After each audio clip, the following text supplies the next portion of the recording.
चेन्नई, जिसका नाम पहले मद्रास हुआ करता था, बहुत समय पहले वहाँ एक ब्राह्मण रहा करता था। पुजारी ब्राह्मण निर्धन था। वह प्राचीन परंपरा के अनुसार शिष्यों को पढ़ाता था। गुरुकुल की परंपरा के अनुसार शिष्य उसके लिए गांव-गांव जाकर भिक्षा मांगते। भिक्षा में जो भी मिलता था उसी से उनका गुजारा हो रहा था। ब्राह्मण की पत्नी के बच्चा होने वाला था। ऐसे में ब्राह्मण की पत्नी को चिंता होने लगी कि उसकी संतान का पालन पोषण इतनी गरीबी में कैसे होगा। इसी बात को लेकर वो अक्सर ब्राह्मण को उसकी गरीबी के लिए ताने मारने लगी। वह कहती, न जाने मुझे किन कर्मों की सजा मिली है जो मेरा विवाह मेरे पिता ने एक कंगाल से कर दिया। ब्राह्मण को ये बात अच्छी न लगी। ताने सुन सुनकर वह परेशान हो चुका था। फिर एक दिन उसने एक फैसला लिया और अपने सबसे प्रिय और सूझवान शिष्य को बुलाकर सारी जिम्मेदारी उसे दे दी। इसके बाद 4-5 महीने में लौटने का आश्वासन देकर धन कमाने राजधानी चला गया। ब्राह्मण के जाने के बाद वह शिष्य ने अपनी सारी जिम्मेदारियां ईमानदारी के साथ निभाने लगा। आसपास के गांव के लोगों को जब ब्राह्मण के जाने का पता चला तो सब लोगों ने मिलकर ब्राह्मण के यहाँ अनाज और ज़रूरत का बाकी सामान भिजवा दिया। आश्रम में बाकी शिष्यों को वह शिक्षा देने लगा। इस तरह सब कुछ सही रास्ते पर चलने लगा। एक रात को ब्राह्मणी ने पुत्र को जन्म दिया। दरवाजे के पास खड़े शिष्य को जब यह पता चला तो उसने सोचा कि आगे क्या क्या करना है। इस बारे में गांव के बुजुर्गों से सलाह ले लेनी चाहिए। वह जाने ही वाला था कि इतनी देर में वहां एक दुबला पतला ब्राह्मण लाठी के सहारे चलते हुए वहां आया।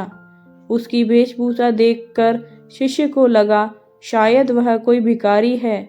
शिष्य बोला, ओ बाबा, कौन हो तुम? आधी रात को यहाँ कैसे आना हुआ? अभी ये मत पूछो कौन हूँ मैं। मुझे कुछ काम है, बस तुम मुझे अंदर जा लेने दो। उस दुबले पतले ब्राह्मण ने जवाब दिया, ऐसे कैसे जा लेने दो? कम से कम अपना परिचय तो दीजिए।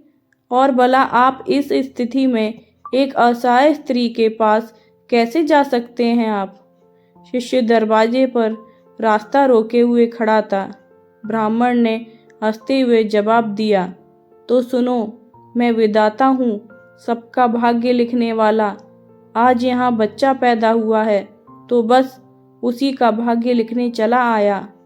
भाग्य लिखने वाले को कौन रोक सकता है भला? इतना कहते हुए वह ब्राह्मण हंसते हुए शिष्य को हटा अंदर चला गया। जब वह बाहर आया तो उस शिष्य ने उत्सुकतावश पूछा, महाराज, फिर क्या लिखा आपने मेरे गुरु भाई के भाग्य में? आज तक विधाता ने किसी को बताया है कि क्या उन्होंने किसी के भाग्य में क्या लिखा है? परंतु शिष्य भी उन्हें ऐसे नहीं जाने देने वाला था। पीछा ना छोड़ते देख ब्राह्मण विवश होकर बोला, यही जानना चाहते हो ना कि क्या लिखा है? तो मैंने ये लिखा है कि ये लड़का हमेशा निर्धन ही रहेगा। इसके पास घर में एक गाय और एक बोरा अनाज के अलावा कुछ भी नहीं रहेगा। कितना भी परिश्रम कर ले यह धन नहीं कमा पाएगा। इतना कहते ही वह ब्राह्मण वहां से चलता बना। शिष्य को उसके इस व्यवहार पर बहुत गुस्सा आया, परंतु वह ब्राह्मण अब जा चुका था, इसलिए कुछ किया नहीं जा सकता था। कुछ महीने बाद गुरुकुल का ब्राह्मण लौट आया। आकर जब उसने देखा कि सब कुछ व्यवस्थित ढंग से चल रहा है तो उसे बड़ी प्रसन्नता हुई। अपने साथ वह काफ़ी धन कमा कर लाया था। अब उसे किसी बात की कोई चिंता न थी, इसलिए उसका जीवन अब हंसी खुशी गुजरने लगा। लेकिन यह खुशी ज़्यादा दिन तक न टिक सकी। सब धन खत्म हो गया और कमाई का कोई साधन न होने से एक बार फिर गरीबी आ गई। अब ब्राह्मण का परिवार 2 साल पहले वाली हालत में आ गया था। इस बार फिर ब्राह्मणी को बच्चा होने वाला था। ऐसे में जब ब्राह्मण ने शिष्य से अपनी स्थिति के बारे में विचार विमर्श किया तो शिष्य ने उसे फिर से राजधानी जाने की सलाह दी। ब्राह्मण पहले की तरह अपनी सारी जिम्मेदारी अपने उसी विद्वान शिष्य के कंधों पर छोड़ राजधानी चला गया। सब कुछ वैसे ही चलने लगा जैसे पहले चलता था। फिर से गांव के लोग अनाज व ज़रूरी सामान दे गए। समय आने पर ब्राह्मणी की कोख से एक कन्या ने जन्म लिया। जब शिष्य को इस बात की खबर हुई तो वह अपनी गुरु बहन को देखने के लिए गया, लेकिन उसके पहुंचने से पहले ही वहां वही दुबला पतला ब्राह्मण पहुंच गया था जो खुद को विधाता बताता था। उसे देखकर शिष्य को गुस्सा तो बहुत आया, परंतु वह कर भी क्या सकता था। जब वह ब्राह्मण बाहर निकले तो शिष्य ने पूछा, कहो महाराज, अब कौन सा चक्रव्यूह रच कर आए हो? अरे भाई, गुस्सा क्यों होते हो? मैं तो यहाँ बस अपना काम करने आया था। सबका अपना काम है, मेरा ये काम है, इसमें मैं क्या कर सकता हूँ? चेहरे पर व्यंग्यात्मक मुस्कान लिए ब्राह्मण ने कहा, अच्छा महाराज, ठीक है, मगर बताओ तो सही, आखिर मेरी गुरु बहन के भाग्य में क्या लिखा आपने? इस लड़की का विवाह नहीं होगा। हाँ, लेकिन इसे देखने वाले बहुत आएंगे, फिर भी ये सारा जीवन कुंवारी ही रहेगी। इतना सुनते ही शिष्य को गुस्सा आ गया और उसने गुस्से में उस ब्राह्मण को वहां से भाग जाने के लिए कहा। ब्राह्मण पहले की ही भांति मुस्कुरा कर चला गया, लेकिन उस शिष्य के मन को अशांति दे गया। अब सोच में पड़ गया कि अगर ये सच में विधाता था तो उसके गुरु भाई और गुरु बहन का भविष्य क्या होगा, कैसे कटेगा उनका जीवन। खैर, धीरे धीरे समय बीतने लगा। 1 साल, 2 साल, 3 साल करते करते कई साल बीत गए। शिष्य का गुरु यानी कि ब्राह्मण वापस नहीं आया। राजधानी से जितने व्यक्ति आते उतनी बातें बताते।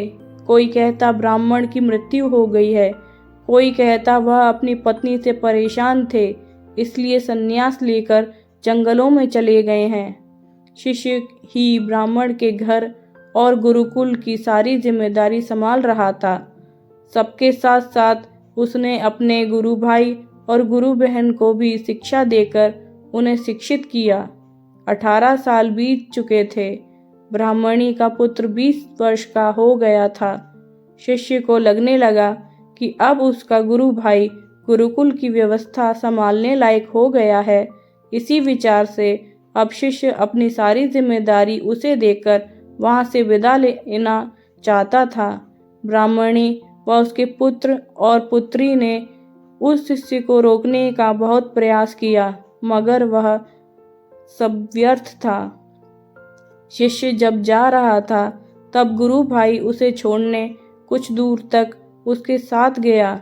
जब गुरु भाई आशीर्वाद लेकर वापस लौटने को हुआ तब उस शिष्य ने उसे कहा, भाई, मैं जा रहा हूँ, मगर जो मैं अभी तुम्हें जो 2 बातें बताऊंगा उस बात को ध्यान रखना। पहला, कभी भी अपने घर पर अनाज से भरा हुआ बोरा और दूध देने वाली गाय मत रखना। अगर तुमने दोनों रखे तो तुम सारा जीवन निर्धन ही रहोगे। दूसरा, जब भी कोई व्यक्ति तुम्हारी बहन के विवाह के संबंध में बात करने आए तो उन्हें 100 सोने की मोहरें लेकर आने को बोलना, और जब वो 100 मोहरें तुम्हें दे दें तभी अपनी बहन उन्हें दिखाना। लड़के ने वैसा ही करने का वादा उस शिष्य से किया और वापस आश्रम लौट आया। अगले ही दिन गांव के एक पुरोहित के यहाँ से एक दुधारू गाय और एक बोरा अनाज उस लड़के के घर भिजवा दिया। लड़के ने उसी समय गाय और अनाज का बोरा बेच दिया। उसके अगले दिन फिर किसी ने एक बोरा अनाज और एक दुधारू गाय भेजी। लड़के ने फिर वैसा ही किया। अब आए दिन ही गाय और अनाज के बोरे आने लगे। लड़का उन्हें अपने वायदे अनुसार बेचता गया।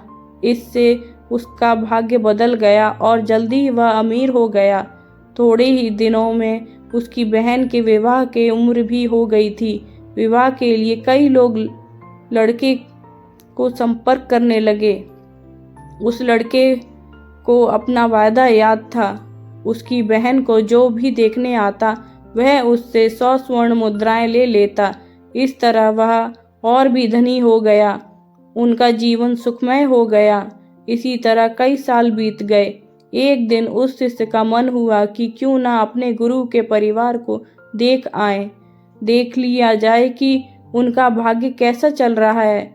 इसी विचार के साथ वह वहां चल दिया।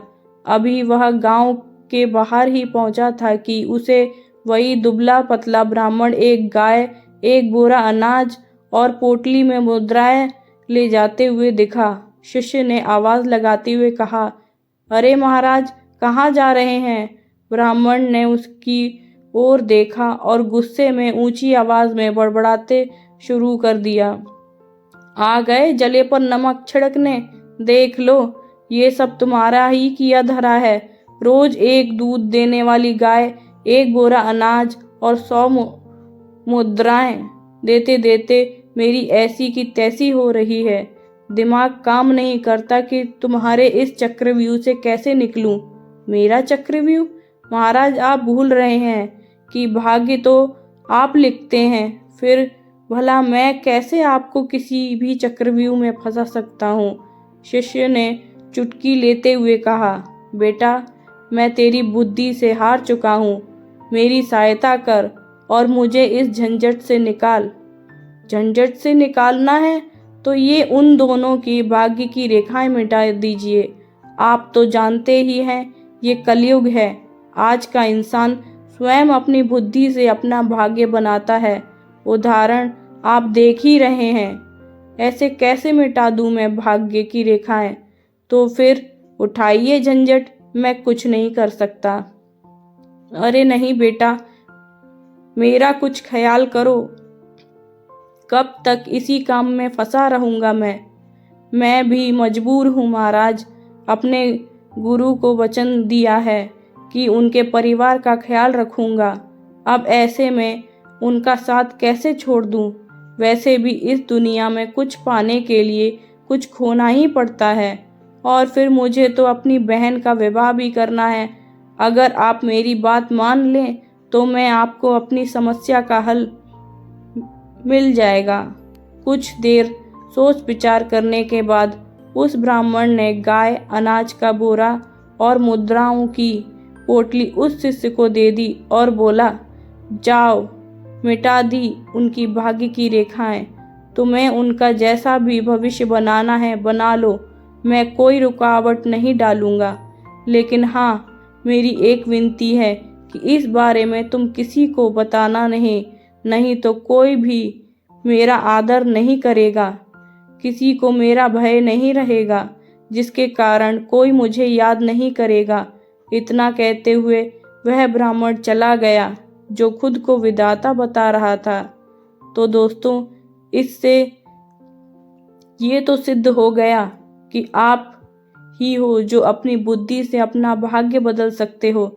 यदि आप अपने लक्ष्य के लिए पूरी तरह समर्पित हैं तो ऐसी कोई चीज़ नहीं है जो आप हासिल नहीं कर सकते। हो सकता है हमारी परेशानियों में ही हमारी सफलता कहीं छुपी हो। ये तो हमारी मानसिकता पर निर्भर करता है कि हमारा जीवन कैसे होने वाला है। फ्रेंड्स, आपको मेरी ये स्टोरी पसंद आई हो तो प्लीज़ मेरे चैनल को लाइक एंड सब्सक्राइब ज़रूर करें। Thank you.